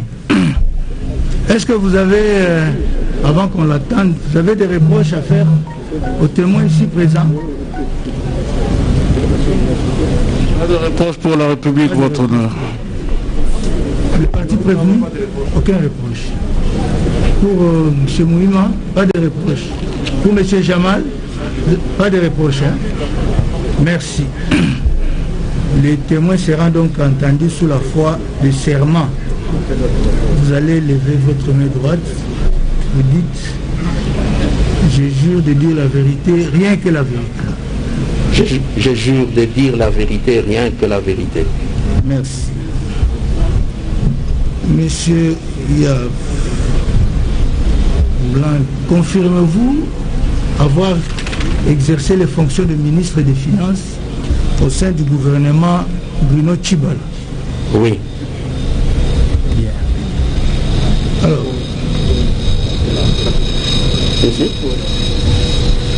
Alors, le tribunal voudrait être éclairé sur un certain nombre de choses. Est-ce que c'est vous qui avez effectué les paiements? Donc c'est vous qui avez ordonné les paiements de la somme, d'abord la somme de 57 500 000 $ en faveur de la société Samibo, et puis celle de 2 millions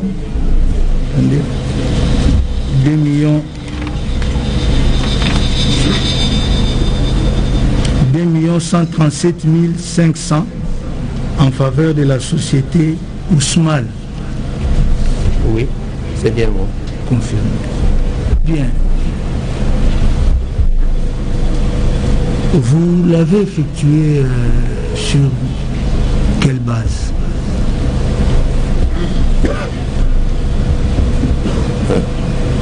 Je confirme effectivement que c'est moi qui l'ai fait. C'était sur la base des différents courriers qui venaient du directeur de cabinet du président de la République et du plan de décaissement qui avait été établi par la présidence de la République pour payer les différents prestataires des services, des travaux dans le cadre du programme de 100 jours. Bien. Est-ce que vous confirmez que ces paiements ont été effectués en vertu d'une procédure d'urgence? Tout à fait.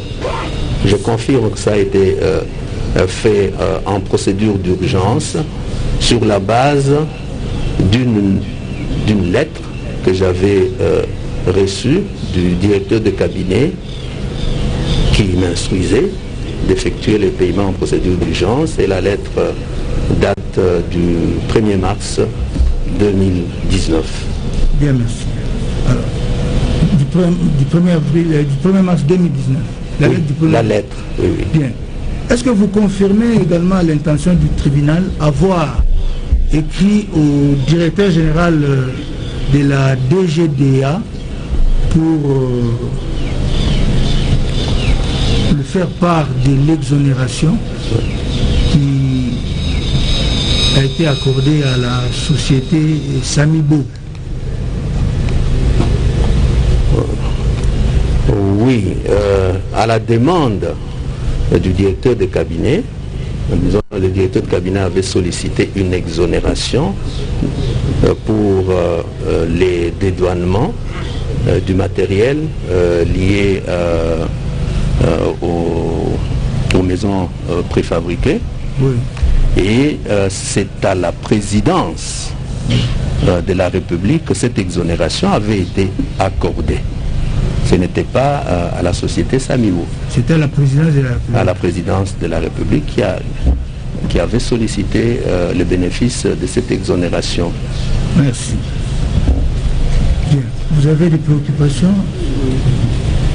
Est-ce qu'il a les correspondances par rapport à tout ce qu'il vient de dire, par rapport d'abord à la lettre du 1er mars 2019 et par laquelle le directeur de cabinet demandait de payer en procédure d'urgence, par rapport au plan de décaissement? Est-ce qu'il peut nous dire qui lui avait transmis ce plan de décaissement? La lettre était signée par qui? Mais je crois qu'il doit avoir répondu à cette préoccupation. Il a parlé du directeur de cabinet du chef. Oui. Il a parlé de... mais est-ce qu'il a ses correspondances? Non, ces pièces sont au dossier. Mais la lettre du 1er mars, apparemment, je n'ai pas vu ça. Elle est au dossier. 1er mars 2019. Oui. Quand je parle du 1er mars 2019, puisque le plan de décaissement est du 8 mars 2019. C'est pourquoi je voudrais un peu aussi avoir cette lettre. Oui, est-ce que vous avez ces correspondances-là? On sait les retrouver en tout cas au ministère, au classement, au ministère des Finances, mais je peux disponibiliser des copies aussi. Ok. Oui, oui, maître. Monsieur le Président, merci beaucoup. Monsieur l'ancien ministre ne va pas chercher loin, parce que nous avons la lettre du 1er mars 2019 du cabinet du président de la République, financement par procédure d'urgence. Si vous le permettez, je voudrais bien demander à monsieur l'ancien ministre de confirmer devant votre tribunal. Mais c'est déjà dit, maître. Non, il n'a pas encore vu la pièce que j'ai. Je voudrais soumettre cette pièce pour qu'il regarde, qu'il vous confirme s'il s'agit bien de cette lettre-là. Oui. Et si le tableau de synthèse qui est en annexe, qui a accompagné cette lettre, c'est bien ce tableau-là. Ok. Prenez connaissance et dites-nous si vous confirmez.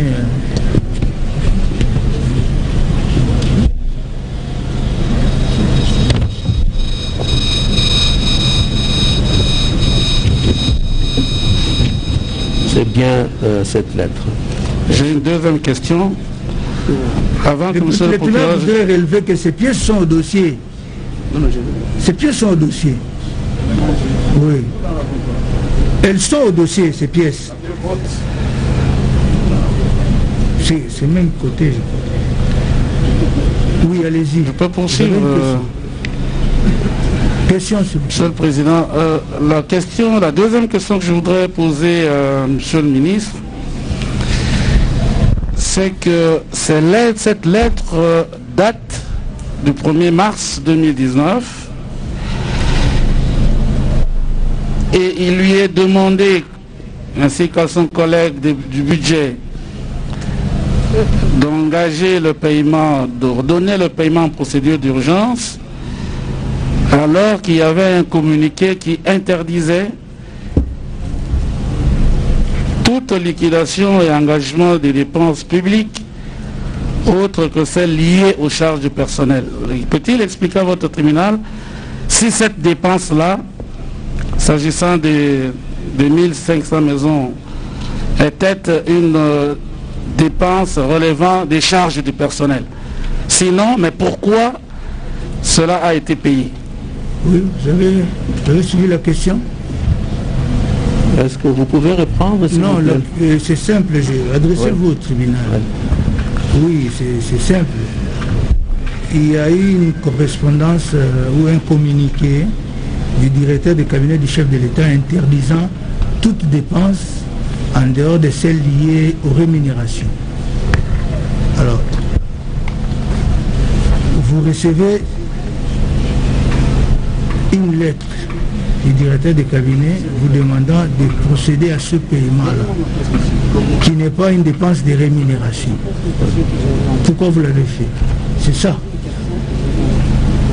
Oui, en fait, ici, il s'agissait des dépenses spécifiques liées à l'exécution du programme de 100 jours. Tandis que c'est à quoi monsieur l'avocat fait allusion, c'était dans le cadre du communiqué qui avait été publié au lendemain de la prise de fonction du nouveau président de la République et qui instruisait que toutes les dépenses, disons tous les engagements et toutes les liquidations qui devaient être faites devaient requérir l'autorisation préalable de la présidence, en l'occurrence du directeur de cabinet du président de la République. Bien, merci. Peut-être avant de terminer, Monsieur le Président, cette correspondance de Monsieur le prévenu Caméré indique que pour ce qui est de la part du Trésor public, le paiement se fera en 3 tranches mensuelles de 30, 35 et 35, à prélever essentiellement sur une partie des réserves de change de la Banque centrale. Alors, 2 petites questions. La première, comment le ministre explique qu'en un mois, Samibo a obtenu 57 500 plus 2 137 500 000 selon le tableau de tous les paiements faits par la Banque centrale et qui s'élève à 208 881 320 073 $. On peut voir le tableau. Comment peut-il expliquer à votre tribunal qu'en un mois donc, Samibo a obtenu les 57 millions? Et deuxième petite question, pour terminer, peut-il expliquer à votre tribunal ce que c'est prélevé sur les réserves de change de la Banque centrale? Oui. Je vais commencer par la deuxième question et puis après je passerai à la première. En ce qui concerne l'utilisation des réserves d'échange dans le cadre du paiement des travaux des 100 jours, j'avais expliqué, faisant suite au courrier auquel vous veniez de faire allusion, le courrier du 1er mars 2019, j'avais expliqué que plutôt que de recourir aux réserves d'échange, il était possible pour le trésor public de pouvoir utiliser les ressources propres liées à l'entrée régulière des recettes, et que si jamais ces ressources n'étaient pas suffisantes, alors on pouvait solliciter l'utilisation des réserves d'échange. En même temps que j'avais fait une proposition concrète en disant, étant donné que les réserves d'échange sont relativement réduites, à cette période-là c'était l'équivalent de 3 semaines d'importation, il était pour ma part déconseillé d'y recourir, mais que nous avions la possibilité de solliciter auprès de certaines entreprises les paiements anticipatifs des impôts, de manière à ce que nous puissions disponibiliser les ressources et pouvoir faire face aux dépenses liées à l'exécution 100 jours. J'avais amorcé les démarches, il n'y avait pas de suite, mais avec les ressources du Trésor, nous avons pris en charge une partie de ces dépenses, et puis, vous savez, les ressources sont fongibles, et au niveau de la Banque centrale, nous avons utilisé une partie des réserves d'échange. Ça, c'est en ce qui concerne... Adressez votre menace. Oui, ça c'est en ce qui concerne la deuxième question. La première question, lorsque nous avons commencé à payer M. Samigo, le directeur de cabinet m'avait fait comprendre que le projet de fabrication, enfin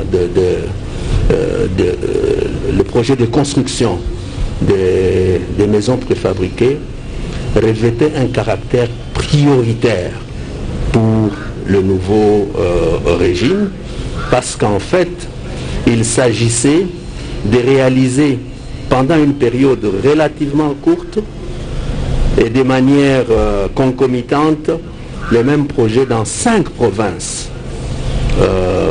du pays, et qu'il était impérieux que toutes les dispositions soient prises pour que les ressources soient rendues disponibles. C'est ainsi que, dans un premier temps, nous avions fait un paiement de 14 millions, mais quand nous parlons de 14 millions, il faut faire une répartition en fonction des différentes provinces qu'il y avait, et je crois que en réalité c'était 4 millions 600, ce qui faisait 14 millions, puis 10 millions, et puis en fonction de la disponibilité des ressources au niveau du Trésor, nous avons commencé à payer progressivement. C'est ainsi que ces projets ayant été qualifiés de prioritaires compte tenu de l'impact au niveau social, nous avions des concertations tant au niveau de nos collaborateurs qu'à notre niveau pour que toutes les dispositions soient prises afin que les ressources soient rendues disponibles dans ces délais. Merci beaucoup. Monsieur le Président, monsieur l'ancien ministre, a-t-il été notifié de sa désignation comme faisant partie de la supervision de ce programme de 100 jours? Est-ce que vous avez reçu une notification comme étant désigné parmi les superviseurs du programme d'urgence des 100 jours. Oui, il y a une note du directeur de cabinet datant du 15 juin 2019 qui nous avait notifié effectivement que nous faisions partie de l'équipe de supervision. 15 juin 15 juin 2019. Hein. Bien, est-ce que vous avez tenu des réunions à ce sujet? Vous êtes réunis comme tel, comme non. Comité de supervision? Non. Vous n'avez jamais pu faire une réunion non. à ce propos-là? Non. Dernière question, si vous permettez, Monsieur le Président. Toutes les lettres de Monsieur l'ancien ministre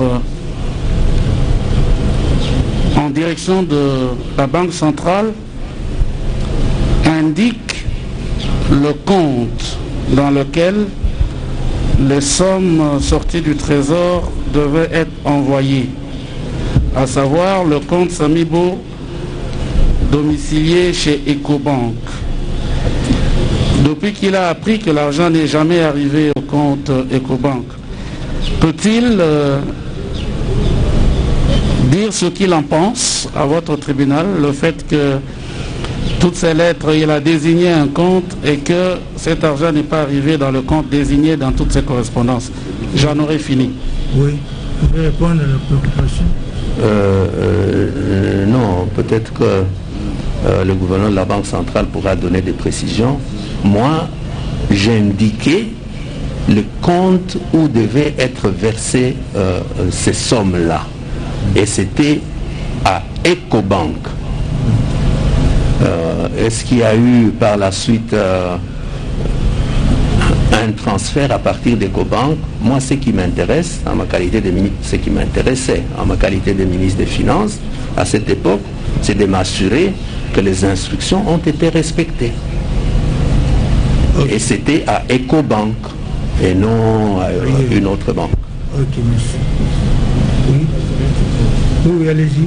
Oui, monsieur le ministre, moi je reviens un peu au début parce que c'est vous qui opérez le paiement. Parce qu'il s'agit d'un contrat ou bien du projet de marché public, il arrive aussi à votre niveau de vérifier si cela a été validé par la Direction générale du contrôle du marché public.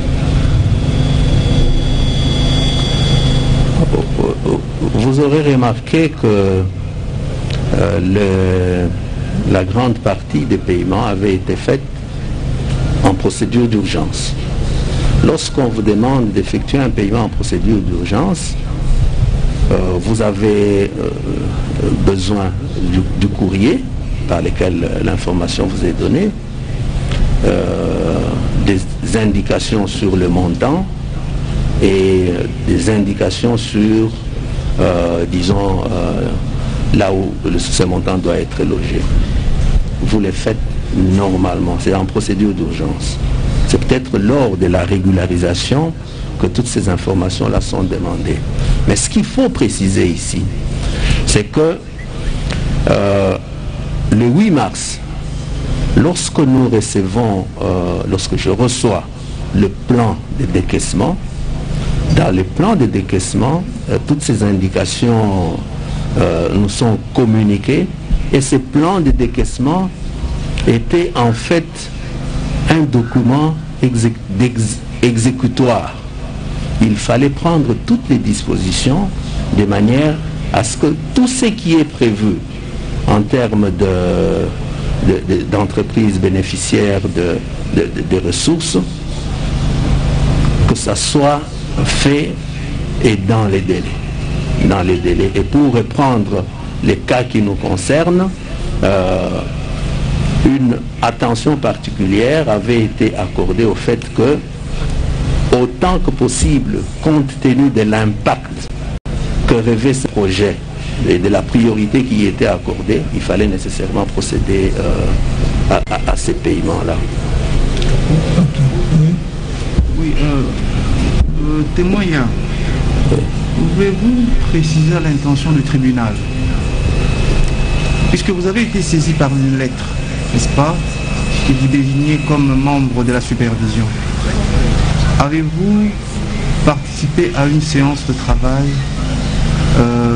choisissant les prestataires Samibo ou SMAL?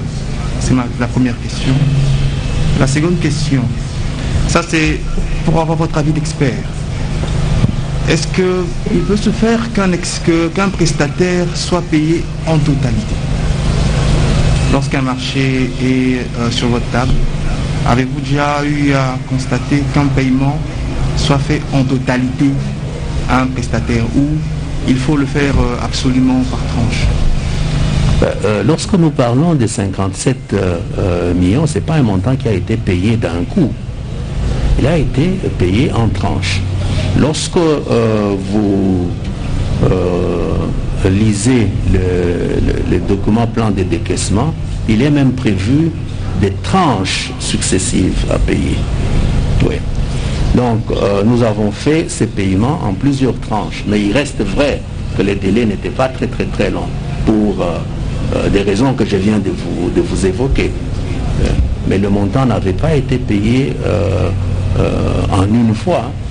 Il y avait eu un premier paiement de 14 millions, un autre par procédure d'urgence, 14 millions, un autre de 10 millions par la liquidation qui est revenue par la chaîne, et puis après j'avais ordonnancé les paiements, et puis des paiements successifs de moindre importance en fonction des disponibilités de trésorerie, parce que j'avais aussi l'obligation, indépendamment du caractère prioritaire de ces projets et de bien d'autres, de veiller à ce que les paiements qui se feront ne puissent pas perturber la situation de trésorerie.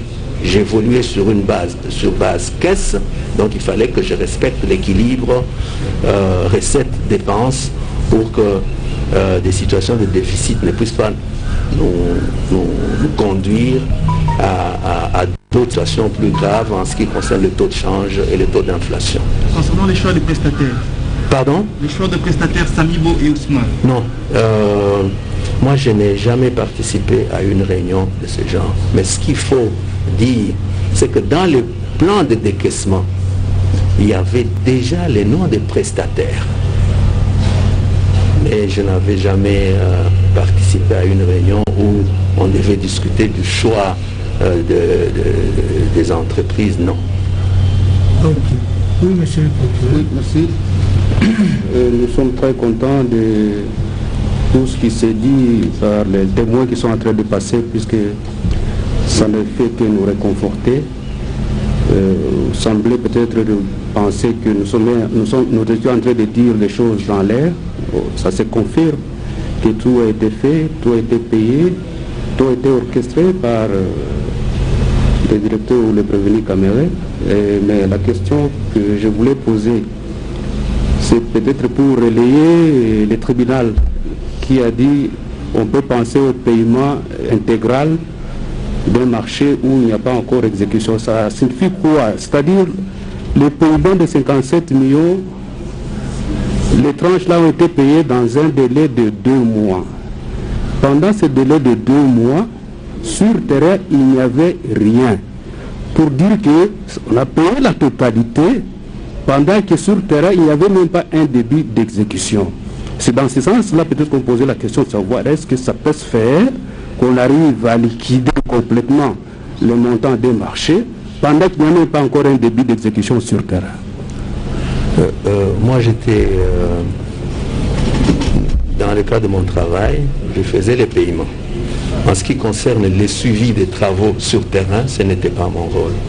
Et dans le cadre de cette commission-là, on ne s'était jamais réunis pour pouvoir parler de ces questions. Les suivis se faisaient à un autre niveau. Ok. Est-ce que vous avez des questions? Si lui a fini, peut-être par rapport à ce qu'il a dit, je vais poser une question au prévenu Caméré, si vous autorisez. Oui, ok. Pour lui, c'est fini. Oui, prévenu Caméré. Monsieur le procureur, désire vous poser... Oui, monsieur le président, c'est juste une question. Est-ce que le prévenu Caméré peut-il contredire l'ancien ministre Yab dans tout ce qu'il vient de dire devant vous? Vous avez la parole. Merci beaucoup. Je crois que j'ai toujours répété votre honneur, respectueux procureur général de la République, que ma mémoire me trompe rarement.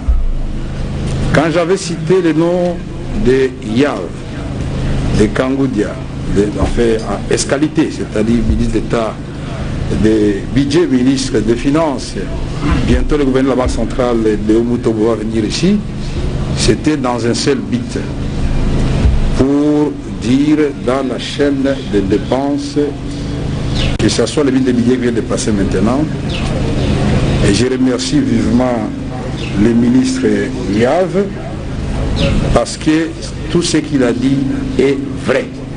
Le projet est le projet d'urgence du chef de l'État, et personne ne peut remettre ça en doute, pas notre tribunal, pas les parquets.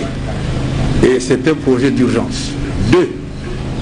Le ministre Yav a dit qu'il avait été notifié bel et bien de l'équipe de supervision. Pourquoi? Parce que exactement, c'est eux qui nous ont aidés au niveau de la réflexion. C'est eux, le gouverneur de la Banque centrale, les ministres d'État, pour nous dire ce qui est faisable. Et le ministre Yav se souviendra très bien qu'il y avait des écoles. Il y avait son école à lui et l'école du gouverneur de la Banque centrale. Si je mens, il le dira.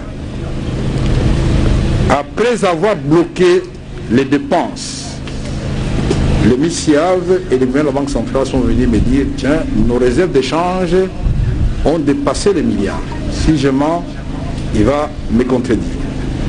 C'est comme ça que d'un côté, on hésitait à entreprendre ici les réserves d'échange, sachant très bien que notre trésorerie n'allait pas suffire. Et je dis ici que nul n'est tenu des équités et ordres manifestement illégales ou qui ne rentrent pas dans les équilibres macroéconomiques. Ça, c'est le rôle du ministre des Finances. Même le plan de trésorerie, ici ma lettre, ce n'est pas un plan de trésorerie pour que l'opinion pense que c'est un plan de trésorerie pour M. Jamal. C'est tout simplement, et le ministre Yav l'a souligné, là nous avons transmis ce qu'on a conçu, c'est-à-dire le programme de 100 jours. Pour dire que désormais, vous avez le feu vert du président de la République pour exécuter tout ceci en urgence. Mais puisque le ministre des Finances doit être couvert, il ne peut pas travailler sur la base de l'oralité. Je lui fais un courrier et je le lui transmets. Le ministre des Finances va vous dire ici qu'il n'a pas exécuté, il a dit, il n'a pas exécuté ça aveuglement. Il a tenu une réunion chez lui parce que j'avais mandaté des experts à cette réunion de la présidence où il fallait, malgré la lettre du directeur de cabinet, voir, il a dit, et cela doit être acté, c'est de la responsabilité du ministre des Finances, malgré l'ordre de la présidence, de voir si la trésorerie le permet, puisqu'il ne va pas le voler l'argent qu'il n'a pas. Ça s'appelle la contrainte budgétaire. Et donc, je ne contredis en aucun cas le ministre Yav. Avec tout son calme naturel, il a dit les choses naturellement vraies. Et je voudrais qu'il soit acté ici, puisque tout le temps, on revient. Ah bon, c'est de la part de qui? Directeur de cabinet, très bien. Mais directeur de cabinet écrit au nom du président de la République. Vous me voyez, moi, aller présenter un document comme ça, de plus de 300 millions de dollars. C'était ce qui était retenu au départ. Et à mon nom, sans en informer le président, la preuve, je vous l'ai donnée, le président a lancé les travaux de 100 jours de son programme. Ce programme a été entériné par le gouvernement suivant. Et donc, pour dire que cette lettre, quand on l'a brandit, on dit, bon, c'est M. Kamera a fait ceci, a fait cela, mais je suis quand même le gardien des prérogatives du chef de l'État. Quand il veut écrire, et M. Yav vous dira si une seule fois, avant et pendant le président Tshisekedi, il a reçu une seule lettre du président Tshisekedi lui demandant de payer en urgence. Non, ça se fait toujours par nous. Même pour les militaires, nous écrivons. Merci. Donc ce n'est pas un péché. Ici, votre honneur, comme je l'avais répété, parce que nous avons la chance d'avoir le ministre des Finances. C'est le moment de nous dire, la seule question que moi je pose au ministre des Finances, avec une sous-question, c'est de dire, est-ce que le directeur des cabinets a été bénéficiaire de quoi que ce soit dans les 57 millions de dollars de Samibo? Deuxième sous-question, c'est de dire, est-ce que monsieur le directeur des cabinets est venu voir en privé pour dire, mon frère, si vous payez, voici ce que nous aurons. Disons les choses clairement, parce que le ministre des Finances est là.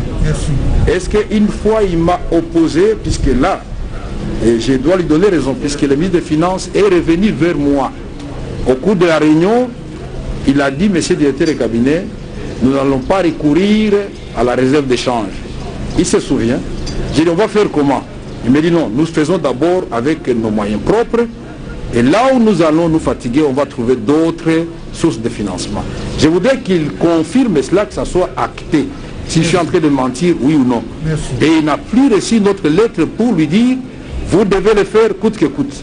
Donc le témoignage du ministre des Finances Yav, qui est chargé de payer, moi plutôt ça me met à l'aise. Merci. Merci. Merci.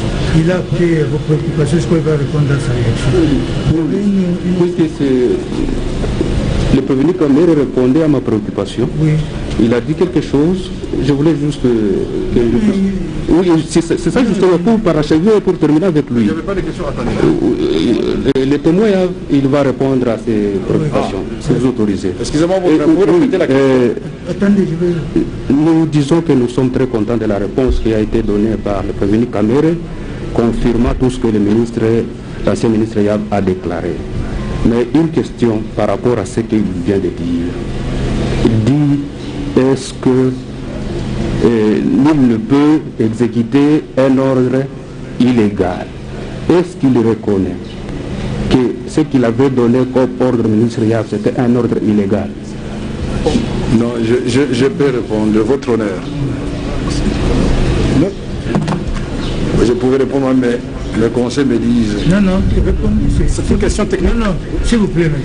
Attendez, vous pas juriste. Non, non, non. Vous allez... Non, non. Il va me compléter. Vous allez le compléter. Non, non. Il répond depuis vous. Ok. Ma compréhension, qu'elle ne soit pas tronquée. J'ai dit, si les lettres que nous avions adressées au ministre des Finances, au ministre du Budget et les autres ministres sectoriels étaient des lettres qui violaient la Constitution, dans le cas des programmes d'urgence, ce serait donc des ordres illégaux et donc les différents ministres n'allaient pas les exécuter. Parce qu'en les exécutant, ils partent à l'illégalité avec moi-même. C'est ce que ça veut dire, pas autre chose. Je ne suis pas juriste, mais je crois à la compréhension. Merci. Et simple, ici, nous sommes, votre honneur, nous sommes en train de chercher comment établir l'innocence ou le détournement. Vous avez déjà le ministre des Finances est là. Nous n'aurons plus. Vous avez répondu. J'ai déjà posé des questions au ministre des Finances, j'espère qu'avant de partir, il va y répondre. Maître Kabengela. Merci. Le ministère public n'aurait pas dû poser cette question-là sur la légalité. En effet, lui connaît mieux l'article 28 de la Constitution, mieux que notre client. Et la charge de l'illégalité incombe à l'agent de l'État qui refuse d'exécuter un ordre lui donné dans l'entendement de notre client. Si la demande par lui formulée à destination de différents ministères sectoriels constituerait un ordre manifestement illégal, il revenait à ceux qui avaient la charge d'exécuter, d'objecter de l'illégalité de l'ordre. Et ça, le ministère public le comprend mieux. S'il ne le comprend pas, voici l'explication de notre client. Étant donné qu'à tous les niveaux où la demande est passée, aucune objection d'illégalité n'a été soulevée, c'est que c'est faisable. c'est légal. Merci. Nous avons dit. Bien, mais nous voudrions maintenant que... C'est complexe. C'est complexe. Oui, Monsieur le Président, je pense que le ministère public, en parlant, doit quand même tenir compte d'un certain nombre d'éléments. Quand il dit qu'il y a illégalité, illégalité c'est la violation de la loi. Il doit nous dire, par rapport à ce cas-là, quelle est la loi qui a été violée. C'est à lui de le dire. C'est à lui de le dire. Merci. Pas à notre client. Merci. Bien, je voudrais... Oui, merci, Monsieur le Président. Je ne sais pas comment nous n'avons pas été bien compris. Ce terme-là, ça vient, vous venez de l'entendre, du prévenu Kamere. Ce n'est pas que, depuis le début, je n'ai pas posé une question avec un ordre illégal, ça vient de lui. C'est pourquoi j'ai voulu qu'il nous précise si ce qu'il avait fait, c'était un ordre illégal. C'est dans ce sens tout simplement que j'ai posé la question. Bien, merci. Merci beaucoup, Monsieur le Président Général. Je voudrais que M. Yav réponde aux préoccupations soulevées par le prévenu Kamere. Je crois que vous avez suivi. Oui, la première préoccupation, oui. La deuxième, bon, peut-être qu'il va devoir la reprendre. Oui, la première préoccupation. Laquelle vous avez suivi la première. Adressez votre... Oui, très bien, oui. Adressez, M. Yav. Oui, excusez-moi. Oui, vous voulez être éclairé sur... Oui.